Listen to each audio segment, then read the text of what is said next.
Hello everyone and welcome back to my channel. This is Zarina Aisha Miran, and if you haven't subscribed, do hit the subscribe button because I do videos every week. Okay, so this video is all about Azure Boards. Now, if you're familiar with Jira, and then you're probably going to understand how Azure Boards work because it's all about creating epics and issues and managing tasks.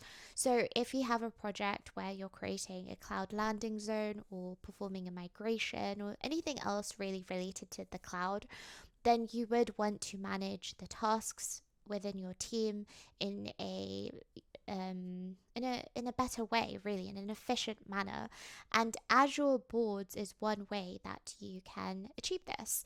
So what you would need to do is first create a project within Azure DevOps. You would then need to head over to Boards and click on Boards underneath Boards. And what you can see is a basic generic board with 3 columns: to do, doing, done.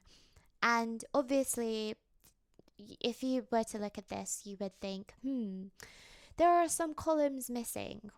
How can I make this change? So what you can do is click on the settings icon and head over to columns under board. And over here, you can create a new column. So I am going to create a column called blocked because this is a very important column. And I'm going to move this column over here after doing. And of course, you could change the name of the other columns if you wish. And there are various other features that you can head over to and make adjustments where you need to. So I will select save and close. And over here now you can see that we have our new column.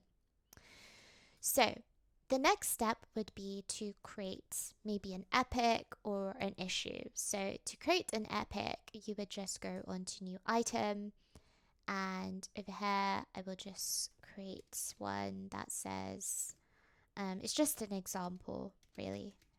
So create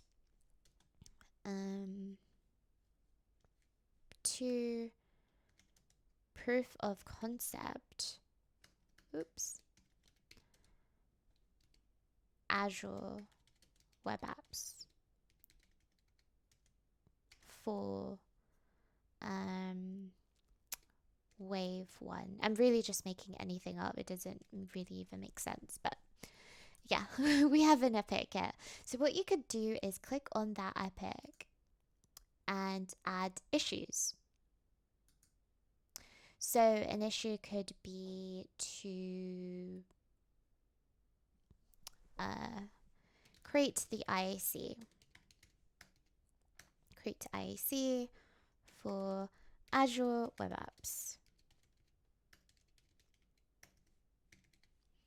We could create another issue such as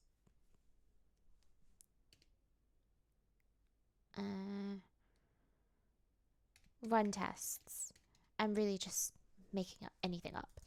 Okay, so we have some issues, a couple of issues, and we have an epic. So if we now select this epic, what we can do is we could move the state, or we could just drag it if we wish to.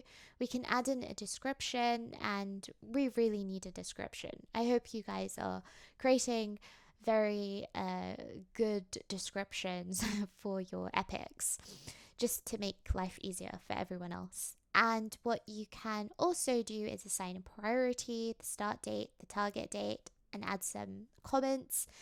And of course, what's really important is to assign this to someone. So you have the ability to do that.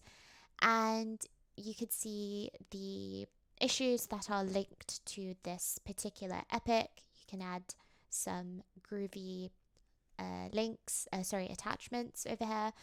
And if I close this and I go over here and select issues, you will see a couple of the issues the issues we just created, and I could even move them to doing if I wanted to. And if we select the issue, what you also can do is link this. So once I have, for instance, created the infrastructure as code for this Azure web app, I can then link it to a particular